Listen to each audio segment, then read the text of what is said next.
Bonjour à tous. Quand on parle d'Ardout, on pense automatiquement à Avat Israël, qui est la mitzvah, the mitzvah. D'après Hillel, c'est toute la Torah. D'après Rabbi Akiva, on se trouve pendant la période de Sfirat HaOmer, donc Rabbi Akiva et ses 24 000 élèves. La Avat Israël, c'est le cœur de la Ardout. Et pourtant, on fait une erreur en fait.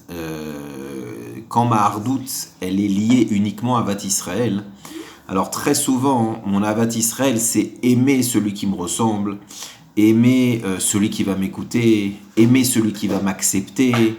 Mais dans la Ahava, vous savez, il y a cette notion de, de hardoute, mais elle est cachée.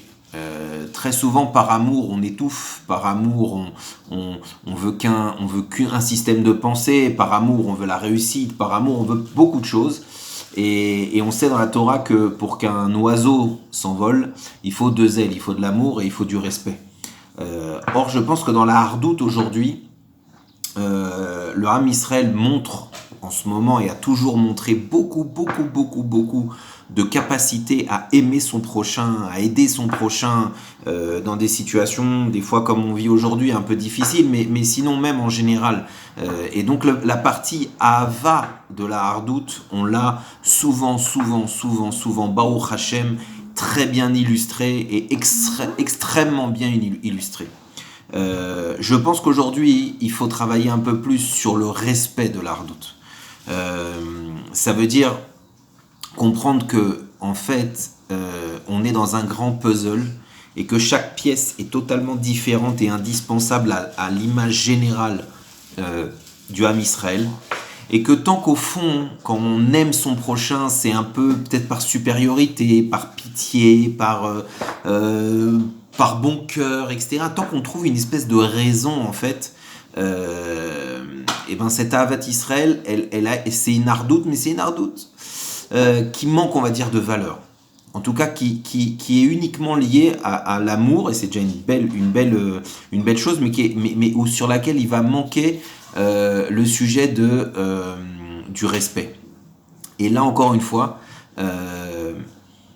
là où on teste la hardoute, ben, c'est quand je suis face à la personne qui manque de respect, la personne que j'aime pas, mon petit rachat à moi. D'autres auraient dit le dîner de... D'accord. Donc on a tous une partie, mais pas une petite, hein, parce que attention, on a beaucoup d'Avat Israël, on a toujours une petite partie de gens qui sont nos souffres-douleurs, notre petit mouton noir à nous qu'on n'aime pas trop, d'accord. Alors, pour faire hardoute, la vraie hardoute, il faut bien comprendre et bien essayer de se mettre dans la tête que tu es obligé de respecter l'autre. Tu es obligé de respecter l'autre, quel que soit où il est, quel que soit là où toi tu le mets, parce que des fois c'est nous qui plaçons les gens. Lui c'est un grand sadique, lui c'est un petit sadique, lui c'est un grand rab, lui c'est un petit rab, etc. Mais ça n'est peut-être que notre appréciation. Le seul qui est capable de donner une appréciation du travail que la personne attend, qu'on attend de la personne, c'est Hachem. Parce que peut-être que d'après les autres, moi je suis très bien, très sympa, en pleine forme, mais vis-à-vis d'Hachem, je suis à même pas 3% de ce qu'il attend de moi. Donc toute cette échelle-là, elle nous rappelle, elle nous demande de faire attention en réalité à une grande chose.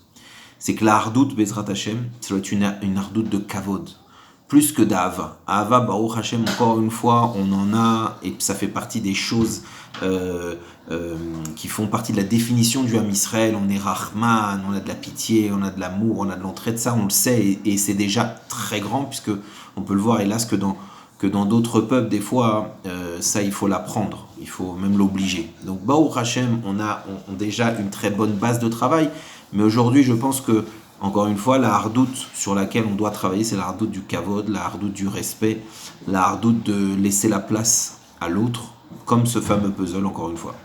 Donc, on va faire ce qu'on appelle les travaux pratiques, les shorei bayit. Il n'y a pas que les enfants qui reçoivent leur shorei bayit. Ben, on va se dire comme ça. On va essayer, chacun de nous, de bien réfléchir qui on met dans la case de je fais plein de bonnes choses dans ma vie, j'ai aidé mon prochain, j'ai aidé mon voisin, j'ai participé à cette tzedaka, j'ai fait, mais cette personne-là, cette situation, les anti-Tsahal, les anti-religieux, les anti-Haredi, les anti-gauche, les anti-droite, les anti-Bibi, ça non! Atkan. Et bien on va essayer de travailler sur ce Atkan. Ne serait-ce qu'en penser. Pendant 5 minutes dire que si je veux mon puzzle complet, eh ben il y a cette partie-là. Et moi peut-être que je la mets dans mon tableau général, dans la partie obscure, complètement noire du chapeau ou du costume. Peut-être que c'est ça, c'est noir, oui c'est sûr c'est noir. Mais je la mets dans la photo. Comme indispensable, si je veux la tmouna, l'image générale. Alors voilà, c'est notre petit Shorebaïd chacun. On va travailler sur notre Seir Azazel, notre fameux mouton où on met toutes nos avérotes dessus et que c'est lui qu'on veut balancer, qui ressemble 2 gouttes d'eau à nos mitzvot à nous. Donc on va chacun essayer de trouver notre petite part de hardout, de celui qu'on voudrait pas voir dans la tmouna finale et le faire rentrer dans cette sortie, dans cette Géoula finale dans lequel le rabbi a insisté lourdement pour dire que cette fois-ci, on ne laissera personne derrière nous. Chag Sameach.